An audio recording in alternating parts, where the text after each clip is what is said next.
I thought it was just an ordinary fever. But the doctor pinned me down for a blood test, and then he told me I was pregnant. I stared at the medical report in disbelief. My HCG level was over 100,000. I stammered, but I'm a beta. A defective beta at that, born with an underdeveloped reproductive structure.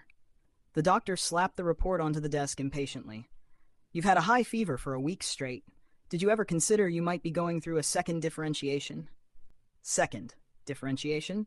He said I was about to transform into an omega. I can smell high-level alpha pheromones on you.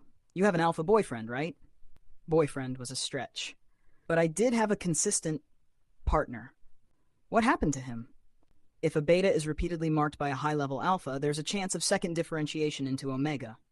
The doctor narrowed his eyes. You two have been doing it a lot, haven't you? My face burned. Ryan Sterling practically filled me to overflowing every time. And now I was turning into an omega. Who was I supposed to complain to? Especially when he hates omegas. I let out a long sigh. I guess our 3-year relationship had finally reached its end. The doctor prescribed painkillers and a box of pheromone-suppressant patches. He urged me to tell my alpha about the pregnancy, that both the baby and the parent needed the alpha's pheromone stability to remain healthy. But how was I supposed to say that? Ryan Sterling and I had known each other since high school. After university, I joined his company. At a celebration banquet during my internship, he hit his susceptible period, and a frenzied omega went after him. As an employee, I tried to help him escape, but he lost control and kissed me. The next morning, I woke up sore and exhausted.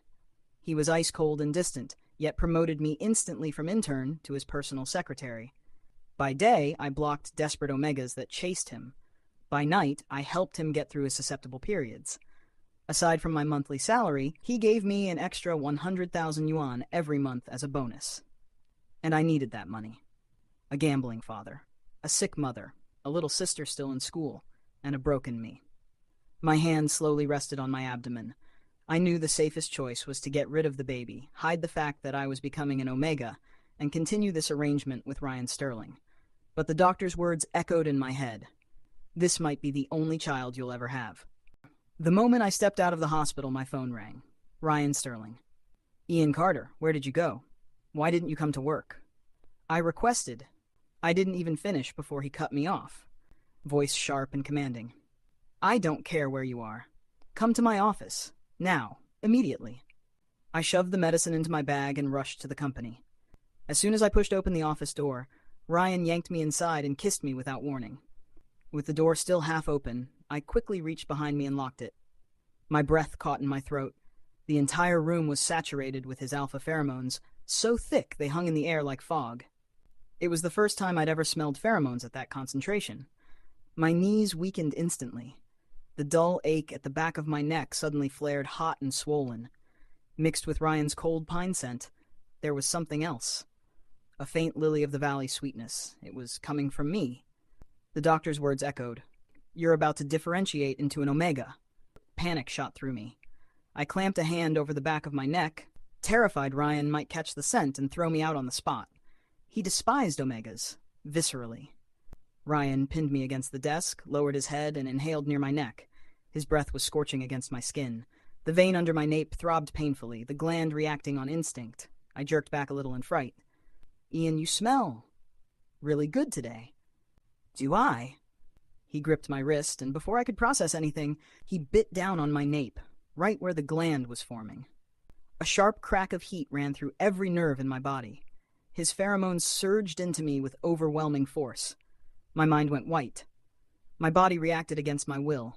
A sound tore out of my throat, one I didn't recognize as my own. When it finally ended, Ryan fell asleep almost instantly, exhausted. I opened the window for ventilation, cleared away the stained bedding, and quietly stepped out of the office. The head secretary was standing right outside. He froze when he saw me, and when his eyes landed on the marks on my neck, he went silent. My lips stung from where he had bitten them. I kept my voice steady. Mr. Sterling is asleep in the restroom. You can wake him in an hour. I'm taking the rest of the day off. The secretary immediately straightened and nodded. Yes, Secretary Ian. Please go home and rest. I dragged my exhausted body home, stuffed the dirty bedsheet into the washing machine, and collapsed straight into bed. When I finally woke up again, my phone was vibrating nonstop.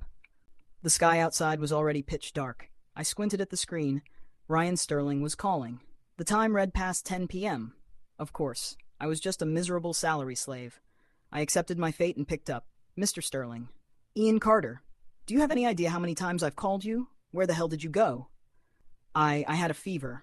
I'm sorry, Mr. Sterling. I didn't hear the phone. I sincerely apologize. My voice came out hoarse. A fever? Was it because this afternoon He stopped abruptly, then switched topics sharply, voice cutting like ice. I think I smelled Omega scent on you today. My heart seized in my chest. Logically, a high-level alpha entering a susceptible period shouldn't retain full memory afterward. I never expected Ryan to remember anything. That realization chilled me to the bone. I wasn't ready for everything between us to collapse so suddenly.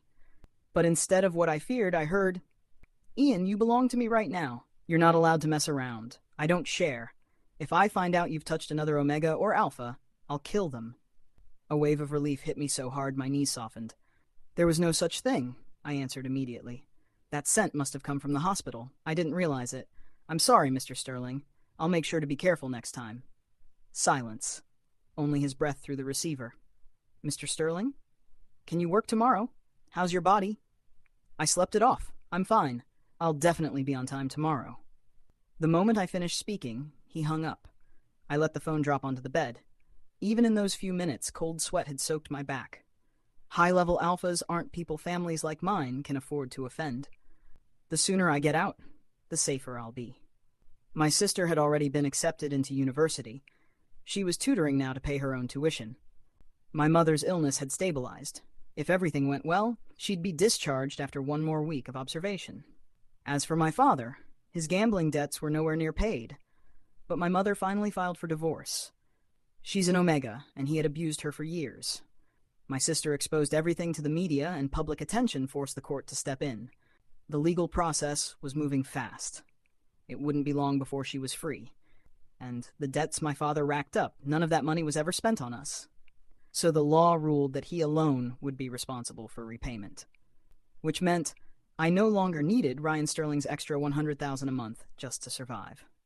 The next morning, I sprayed enough suppressant to drown every trace of pheromones on my body. The moment I stepped into the office, Ryan Sterling's eyebrows knitted tightly. I panicked for a split second, thinking maybe the Omega scent hadn't faded.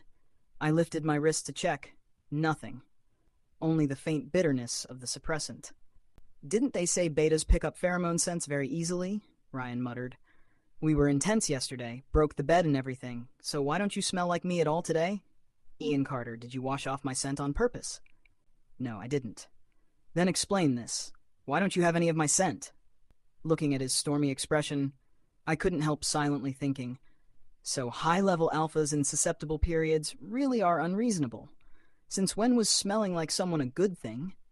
I thought it was better not to smell like you, I said matter-of-factly. People won't ask questions. You don't want others knowing about our relationship, right? That's not better, he grumbled. I had no idea what was going through his head and frankly didn't want to find out. I placed the documents on his desk. Mr. Sterling, here's today's schedule. He skimmed the papers. There's a banquet tonight at the Shea estate. You're coming with me. My job was simple. Stay close and keep any approaching Omega away from him. I nodded. Understood. That afternoon, Ryan tossed a white suit at me. I stared at it, confused. Tonight, you're my beta. Dress properly. His beta? My heart thudded painfully once, then twice. I went into the restroom to change. The bed had already been repaired. I'd barely taken off my clothes when a chill crawled down my spine. I turned around and saw Ryan leaning against the doorway, staring at me like a wolf sizing up its prey. The moment our eyes met, he shut the door and walked toward me. He wrapped an arm around my waist, and the surge of alpha pheromones hit like a wave. My knees buckled. I collapsed against him, clinging to his shoulders. His cool suit brushed against my overheated skin, making me tremble. My beta should smell like me from head to toe. Then he pressed his lips to mine. Heat roared up around me like wildfire. Only when the alarm on my phone went off did he finally stop. I lay on the bed for several minutes, too dazed to move. Ryan, on the other hand, looked thoroughly satisfied. He helped me to the bathroom, washed me clean, and even dressed me in the white suit himself. Then he stared at me, so suddenly serious it startled me. I don't want you to come with me tonight. I froze. Was he dissatisfied? Did I do something wrong? He gripped my chin and kissed me again, voice low and possessive. Ian Carter, you're too good looking. I don't want anyone else seeing you. My cheeks burned instantly. I didn't dare meet those desire-darkened eyes, because I was afraid. Afraid of falling. Afraid that if I did, I wouldn't be able to leave anymore. The birthday banquet for the Shea family's young master was packed. Evan Whitlock, Ryan Sterling's childhood friend and the true controller of the Shea Corporation. To the public, he was classified as an S-class alpha. In reality, he was something far rarer, an enigma. I only knew because I once overheard him and Ryan talking. When he saw me arrive with Ryan, he casually lifted his glass toward us. A crisp clink echoed. Taking the hint, I politely excused myself under the pretense of going to the restroom. But just as I turned, I heard Evan Whitlock speak behind me. When are you giving Secretary Carter a proper title? He's a beta, yet he's covered head to toe in your pheromone scent. Ryan answered immediately, voice low and edged. That way, no one else will covet what's mine. Evan Whitlock let out a soft laugh. Yours? Ryan Sterling, did you finally admit you like him? Evan, what nonsense are you talking about? When did I ever say I liked him? The scoff that followed was sharp and mocking. I didn't wait to hear more. I walked faster. Too fast. My chest tightened painfully. Of course he didn't like me. To Ryan, I was nothing more than a walking suppressant, a convenient fix for a biological need. He would never love me. And I should have stopped hoping a long time ago. At the sink, I splashed water on my face and stared at my reflection. To carry Ryan Sterling's child, that alone was already the greatest blessing the universe had somehow given me. I shouldn't be greedy. I shouldn't reach for anything more. The moment I stepped out of the restroom, a powerful scent of icy pine slammed into me. I hurried toward it, and saw Ryan Sterling surrounded by a crowd of Omegas. 2 Omegas had already collapsed at his feet, faces flushed, clinging desperately to him. Their bodies were radiating pheromones so strongly it was visible in the air. The entire hall reeked of inducement agents. Ryan was already in his susceptible period. With stimulus like that, his pheromones were detonating uncontrollably. To prevent a full scene, I held my breath and pushed through the crowd, grabbing Ryan and dragging him away. Once I had him out, I alerted security about the situation on the side. The moment security left, Ryan grabbed me and pinned me against the wall, kissing me hard, his pheromones smearing recklessly over my skin. I fumbled behind me and opened the closest private room, pulling him inside. The door locked, and Ryan tore his shirt apart like it was paper. His eyes were glassy, burning, unfocused. He looked at me with the desperate expression of someone on the verge of collapse. Ian Carter. They set me up. I don't feel right. My legs weakened under the suffocating weight of his pheromones. The glands at the back of my neck throbbed and burned, hot, swollen, unbearably sensitive. The faint scent of lily of the valley mixed with the pine in the air, the scent that had begun coming from me. He leaned in, breath scorching against my neck. His eyes were blood-red with cravings he couldn't fight, and he sank his teeth into my gland. Not gently, not rationally, because he wasn't capable of either. His kisses dragged down along my neck, hands gripping my waist as if he wanted to pull me into himself, never letting go. I clung to him, terrified of slipping, terrified of falling, terrified of hurting the child inside me. Only when the storm inside him settled did he finally go still. I forced my shaking legs to move long enough to open a window and let the pheromones dissipate. The moment the cool air hit my face, everything went black. I collapsed onto the bed beside him and sank into unconsciousness. When I woke again, daylight was already pouring into the room. Ryan Sterling was pacing barefoot across the shredded remains of his clothes, phone pressed to his ear, voice sharp with fury. Find out who dared send Omegas to get close to me. I don't care how. Just find out. I pushed myself up slowly, though I already had a guess. His stepmother. She had been trying to force Ryan to obey his father and marry a pedigreed Omega. I never knew why he hated Omegas so much, only that he fought his father on this topic like it was war. Disgusting, all of them, he snapped. Those damn Omegas make me sick. My glands pulsed painfully at the back of my neck. The lily of the valley scent clinging to me still hadn't faded. So in his eyes, Omegas were truly unforgivable? But I was now an Omega myself. Suddenly, Ryan turned on me, eyes fierce. Ian Carter, what scent is that on you? I went pale and said nothing, instinctively covering the swollen back of my neck.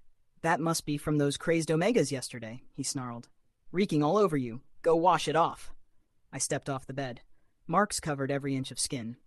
Ryan's scent, his teeth, his lips. Those memories were still stamped all over my body. I lowered my gaze, staring at the bruise on my wrist from his mouth. He had practically tasted every inch of me last night. My voice trembled before I could stop it. Are Omegas really that disgusting? If I were an Omega, would you hate me too? The moment the question left my mouth, regret hit like a punch. Why would I ever think I mattered enough to be the exception? The words were soft, barely more than a whisper. I prayed he hadn't heard. But high-level alphas hear everything. Ryan's eyes locked on me. Cold, predatory. Even the temperature in the room seemed to plummet. Ian, you are a beta, not an Omega. Omegas are the most repulsive creatures on Earth. You will never become one. I closed my eyes. How unlucky for both of us. Because of his pheromones, I had already undergone second differentiation. I was an Omega now, a real one, and he would never forgive that. Just as I expected, Ryan Sterling's stepmother came looking for me. The shadow I'd glimpsed that night really had been him, and those frenzied Omegas, all part of his plan. He arranged to meet me at an upscale cafe near the company. The moment I sat down, he slid a check across the table. $5 million. Payment. For leaving Ryan. I didn't even have time to speak before he pushed over a second item. A photograph. In the picture, I was standing at a pharmacy counter buying Omega suppressants. It might have been for my mother, I replied quietly. She's an Omega. You know that. I don't, he said, smiling with perfect elegance, eyes full of calculation and malice. He was a middle-aged male Omega, still stunning, but sharper than a knife. If Ryan finds out about this, he will dig into you until there's nothing left to uncover. And when that happens, Secretary Carter, you won't be walking away whole. My face went cold. If Ryan investigated, he would definitely discover everything, the secondary differentiation and the pregnancy. I didn't know if I was lucky or unlucky that the man in front of me knew I was an Omega, but didn't know I was carrying Ryan's child. I took the check. That afternoon, I skipped work long enough to deposit the money into my bank account. Then I returned to the building, handed in my resignation to HR, and blocked every one of Ryan's contact numbers and messages in one motion. I didn't even wait for my final month's salary. That same afternoon, I packed my belongings and ran. When my mother was discharged from the hospital, I took the regional bus with her and went back to our hometown, away from the city, away from him, away from the life I never should have reached for in the first place. After my mother was discharged from the hospital, my father knelt at the doorway, slapping himself over and over, begging her to forgive him. My little sister stood at the entrance with a kitchen knife. If he took even one step forward, she would swing. I sat inside the room, watching with a cold expression. When he noticed me, he crawled toward me, crying, "Ian, please, ask your mother to let me in. We can be a family again. Don't you remember how good your father used to be to you?" My hands clenched into fists, and I spat one word at him. "Get out." That night, lying in bed, I couldn't sleep no matter how I turned. Because yes, once upon a time he was good. But now every memory of him tasted like blood. After losing gambling bets, he would beat me for the smallest things. He would drag my sick mother out of her hospital room. He stole all the money I earned working part-time, money I saved for her surgery. And then he sold my alpha little sister. The day he sold her, I bit into his arm so hard I tasted flesh. He beat me with a stick and screamed, "You useless beta. You're not even worth selling. If only you were an Omega." He beat me until I blacked out, then went gambling again. When I woke up, I ran out of the house like a madman. I sprinted toward the police station and crashed right into Ryan Sterling. Blood on my head smeared across his white shirt instantly. He frowned and grabbed my shoulders. "Ian Carter, why are you covered in blood?" Back then, we had been desk mates for about a month, but barely spoke. All I knew was that his family was powerful, strong enough to take my sister back from traffickers. I clung to him like he was the last lifeline in the world. "Ryan, please, please save my sister." The rest came in pieces. I vaguely remember the hospital lights, the stitches on my head, the stinging welts on my body. And when I woke again, my sister was sitting beside my bed, eating quietly. From that day on, I followed Ryan like a shadow. Even the crumbs he dropped between his fingers were enough to support my family. And I buried the gratitude that had long since turned into something else, deep in my heart. My hand drifted slowly to my abdomen. "Ryan, this child will be the reward for all the years I stayed by your side." My parents' divorce case was a mess, and we needed a good lawyer. I remembered a former classmate, a lawyer, someone I once met through Ryan Sterling. After many calls and favors, I finally got his contact and arranged to meet. The next day, I took the regional bus back into the city. What I didn't expect was the person standing beside him, Ryan Sterling. For a split second, I wanted to run, but the documents in my hand burned like fire. My mother had wasted her whole life on that man. I couldn't let her suffer any longer. And if I showed up, Ryan would eventually track me down anyway. There was no escaping this, so I forced myself to stay calm and handed over the evidence. Photos, medical records, bank statements, proof of years of gambling and domestic violence. My demands were simple. A divorce, and full responsibility for the debt falls on him alone. After everything was settled, I dragged my exhausted body to the hotel. But just as I swiped the keycard, someone grabbed my waist and shoved me inside. My back hit the door. The room was dark, no keycard in the slot, only faint light filtering from the window. I couldn't see his expression, but I heard him through gritted teeth. "Ian Carter, you left me for $5 million?" My heart loosened in relief. So he hadn't investigated. He didn't know I was pregnant. Ryan Sterling, proud, childish, easily provoked, has probably been furious every day since I left. He didn't come because he missed me. He came because his pride wouldn't allow it. I smiled as I met his shadowed gaze. "Mr. Sterling, you misunderstand. There was nothing to abandon between us. It was always a transaction. I warmed your bed. You paid me $100,000 a month." Silence swallowed the room. Ryan's breathing grew heavier, ragged. I knew this man too well. My words didn't just anger him. They wounded him. He was like an arrogant young lion, proud to the point of absurdity. After this, he would never bow his head again. He finally let go of me and hissed, "Ian Carter, don't regret this." He yanked the door open and slammed it shut behind him. He probably truly couldn't believe it. Couldn't accept that the person who always followed him, always obeyed him, always stayed at his side, really left him, really walked away for money. He wanted to hear me say otherwise. He wanted the explanation that would soothe his ego, and I refused to give it to him. So now it was truly over. I numbly inserted the room key, undressed mechanically, crawled into bed, and wrapped myself tightly in the blankets. My hands instinctively guarded my abdomen. This was the best choice. Ryan wouldn't come after me again if he believed money was the reason. Keep the father, lose the child. That was the nightmare ending Ryan always expected. But keep the child, lose the father. That was the ending I chose. And it was the safest outcome for both of us. After a night of sleep, I took the regional bus back home. I didn't expect the divorce lawsuit to drag on for 6 whole months. Right before the new year arrived, the court date was finally confirmed. On New Year's Eve, I put on a thick gray wool coat to hide my now visible belly and sat at the table eating dinner. My little sister burst into the house waving a sparkler. "Brother, there's a luxury car downstairs. Is that your old boss?" "Ryan Sterling?" Impossible. I shook my head immediately. There was no universe where he would come here. My sister pulled me out to the balcony to watch fireworks light up the sky. Massive bursts of colors exploded overhead, and then my gaze dropped to the parking lot below. Ryan Sterling was standing beside the luxury car, staring directly at me. My heart seized. I pulled my wool coat tighter around my body, panicking. Then Ryan opened the trunk and took out a pile of gifts and started walking toward the building. For me, that sight was nothing short of a meteor hitting the earth. I spun around and rushed back inside, and just as I did, my mom opened the door. Ryan stood there at the threshold, smiling politely and innocently. "Auntie, I'm Ryan, Ian Carter's colleague. I came to give New Year's greetings." "Oh, I remember you. You're Star's high school classmate. Come in, come in."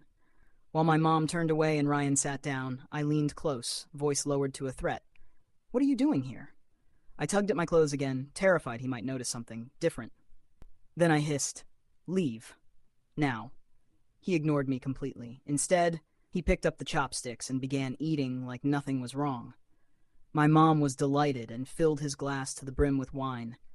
"It's snowing so hard outside. Just stay here tonight. There's a spare room. I'll go make the bed later." "No, Mom. He'll be leaving soon." I interrupted immediately. My mom gave me a disapproving stare. "Ryan went to all the trouble to find Star and bring him home, and you want to kick out our literal lifesaver on New Year's Eve? Do you want the heavens to punish us?" I shut my mouth instantly. Our family can't afford any more tragedy. That night, I thought I'd be too restless to sleep with Ryan in the house. What did it even mean that he came all the way here on New Year's Eve? After all these years, was I actually important to him too? Otherwise, why would he travel so far, in the snow no less, just to see me? Before I could figure anything out, my eyelids grew heavy. Late pregnancy was exhausting, half asleep, drifting. I felt someone push my bedroom door open. Before I could react, the mattress dipped.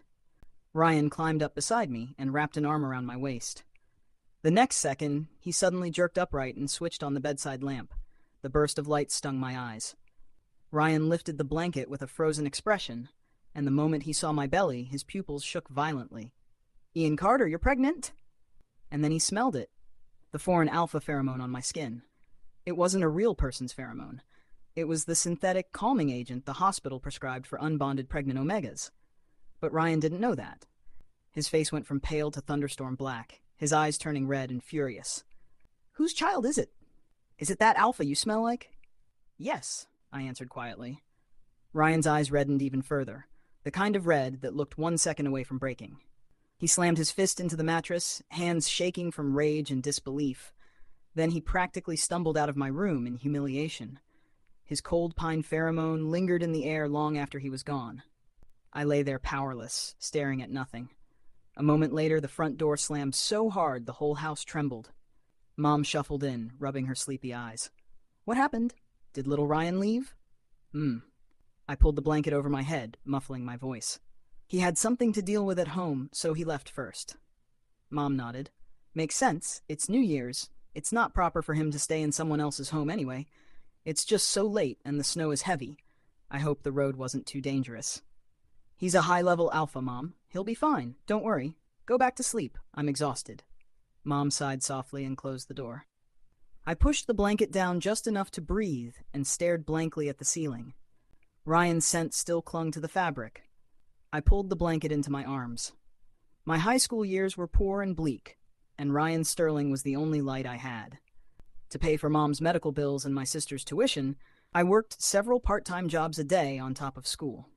One evening after class, I was mopping the basketball court when Ryan and his friends finished playing. He frowned at me and called out, "Hey, Ian Carter, go buy us water."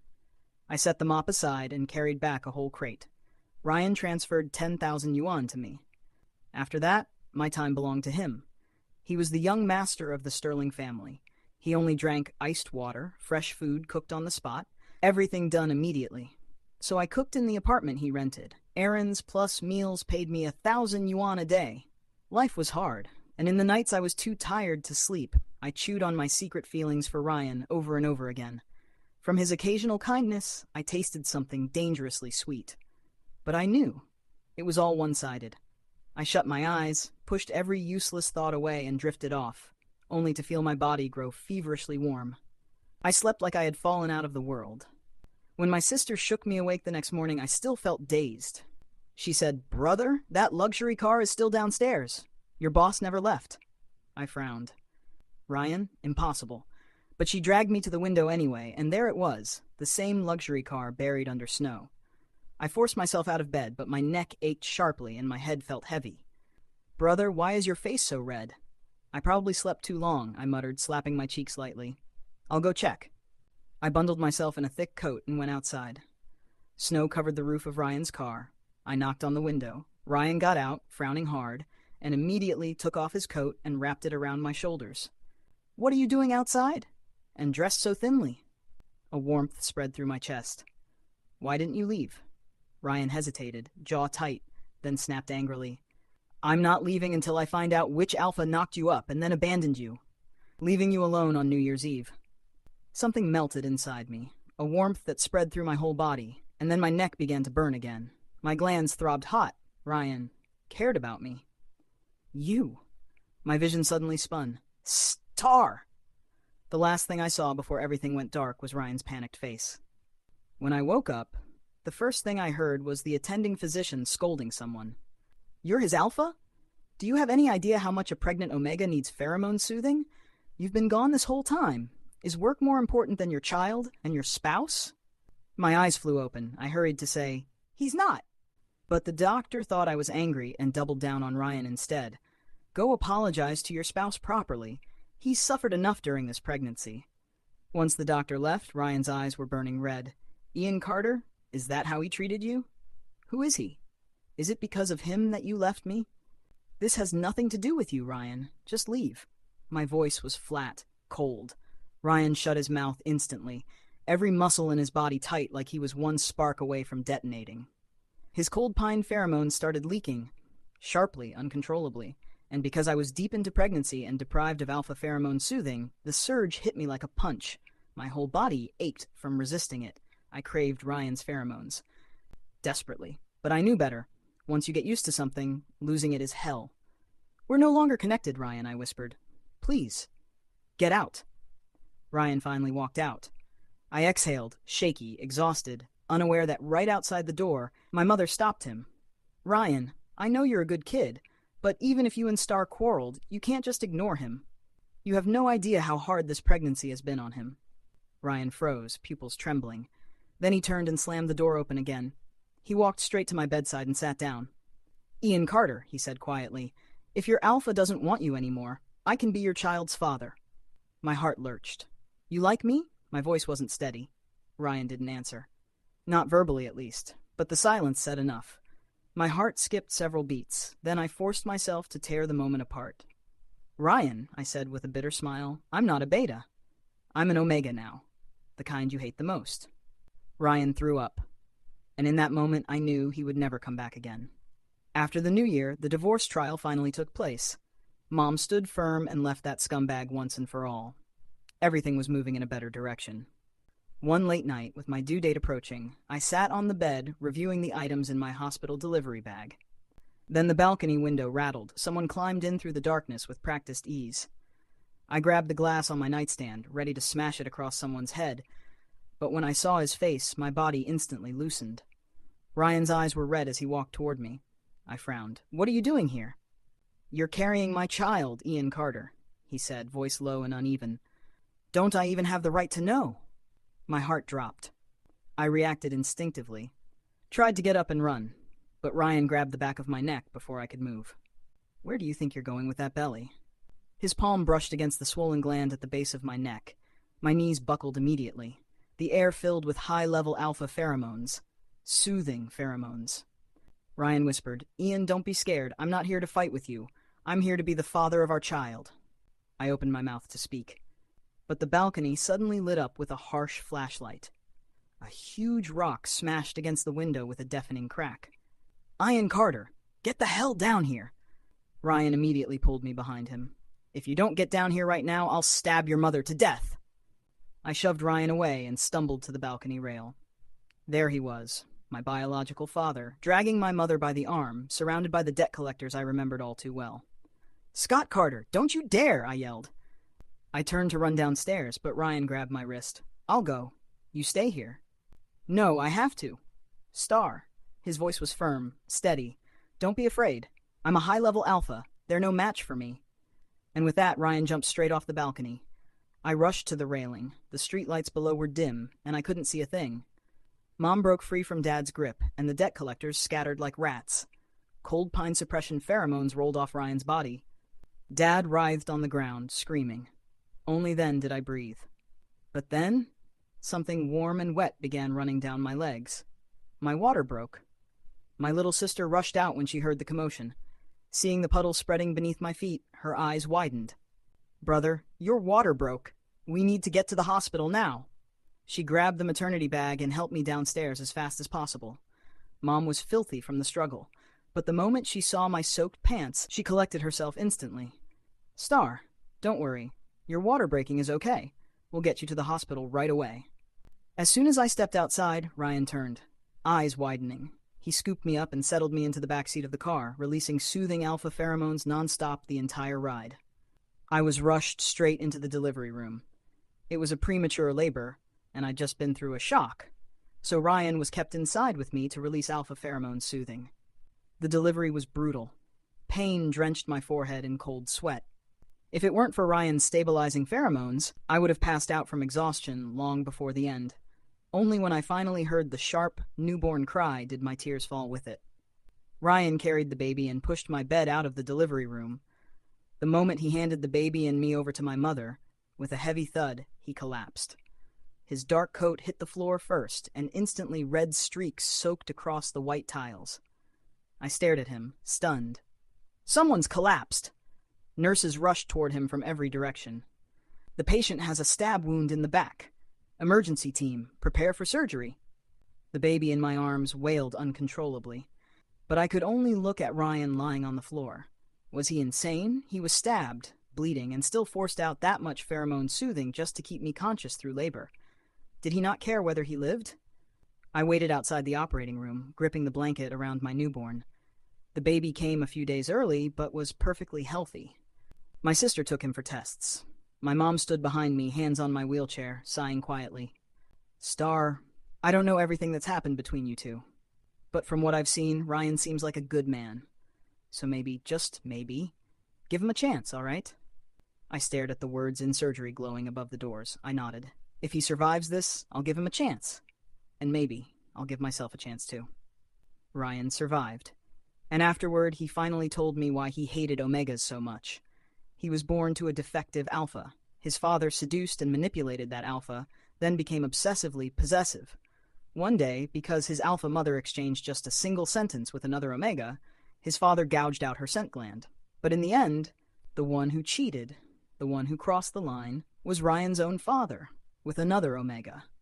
An Omega with whom he had a 100% compatibility rate. Ryan's mother couldn't bear the betrayal. She jumped off a building. From then on, Ryan felt a physical revulsion toward Omegas. He hated how pheromones could reduce people to animals. He took my hand and said quietly but firmly, I like you. I liked you back when you were still a beta. I just didn't understand my own feelings. I'm the one who made you become an Omega. Please, let me take responsibility. Let me take care of you for the rest of our lives. Ryan is arrogant, sharp-tongued, hot-headed, and immature. But it's also undeniable. He is my light. So I did the simplest thing in the world. I reached out and embraced my light. Ryan Sterling, side story. Evan Whitlock told me if I didn't give Ian Carter a proper title soon, Ian would run. I didn't believe him. Ian had followed me for so many years. Anyone could leave me, but not him. I never thought my stepmother would buy him off with $5 million. By the time I realized it, he was gone, disappeared so completely he even blocked every way for me to reach him. I went to a bar and drank myself sick. Evan laughed and called me a massive idiot of a dog. I thought of the old days, how Ian always listened to me. How dare he leave first? I choked on the anger. I heard he was looking for a lawyer for a divorce case, so I contacted a classmate and went with him. I wanted Ian to explain. If he did, I would forgive him, let him return as my secretary, and continue the way things were. But he said that between us, it was only a transaction. So what were those 10 years of feelings supposed to be? I left in a rage, angry that Ian had no heart. So I buried myself in work. But the more I worked day after day, the more I thought of Ian. I missed everything about him. The tea he brewed, the meals he cooked, the bed he made, the presentations he prepared. Evan told me I was in love with him. I admitted it, but Ian still didn't come back. He still didn't regret it. He really didn't want me anymore. It drove me insane, but I'm the type who refuses to bow my head first. I endured it, cycle after cycle, relying only on suppressant patches through every susceptible period. But in my dreams, all I ever saw was him. I didn't get along with my family. By New Year's, I was the only one left in the huge villa. And once again, I thought of Ian Carter. If he were still here, he would have filled the dining table with food for me. Ever since high school, the first New Year's message I received was always from him, down to the exact second of midnight. On a reckless impulse, I bought a car full of gifts. On New Year's Eve, I drove hundreds of kilometers to Ian's hometown. The moment I saw him again, I wanted to crush him into my bones, make him part of me so he could never escape. But he didn't seem happy to see me. I wasn't pleased. So late that night, I climbed into his bed. When I wrapped an arm around his waist, I realized he was pregnant. My ears rang. He was pregnant with another alpha's child. I nearly exploded. Who was that alpha? Who dared to treat Ian like that? I sat in my car pounding the steering wheel, so furious and heartbroken I could barely breathe. I wanted to find whoever stole Ian's heart and kill him. I ate vinegar and jealousy the entire night. The more I thought, the more enraged I became. That bastard Alpha. That irresponsible scumbag. How dare he? And then Ian fainted. The attending doctor yelled at me, and I wished more than anything that I were the baby's father. He could curse me all he wanted. It didn't matter. But Ian told me I wasn't. I left the room defeated. Then Ian's mother also assumed I was the father. So that Alpha hadn't shown up once. Didn't care. Didn't take responsibility. Fine. If no one else would take responsibility for Ian and the baby, I would. But then Ian said he was an Omega. I didn't want to gag. But I couldn't stop it. I didn't know when Ian had started lying to me, and I didn't know how to react. My emotions were a storm I couldn't understand. I went home completely shattered and ran into Evan Whitlock. He said, "Ryan, are you stupid? If you want to know something, investigate it. High-level alphas can trigger a second differentiation. A beta can turn into an omega." So I pulled Ian's medical records. I found proof that he was already pregnant when he was still by my side, and that he second differentiated into an omega. That lily-of-the-valley scent I kept smelling. And I never noticed. No wonder he left. I only enjoyed keeping him near me. I never cared about him. I was the alpha who hurt Ian Carter. Regret crushed me. I couldn't imagine how he survived pregnancy without an alpha's pheromone support. How helpless and miserable must he have been? I wanted to fly to him immediately, so I did. I drove straight to his building and climbed through the window. This time I would hold on to my omega, and I would treat him the way he deserved. The end.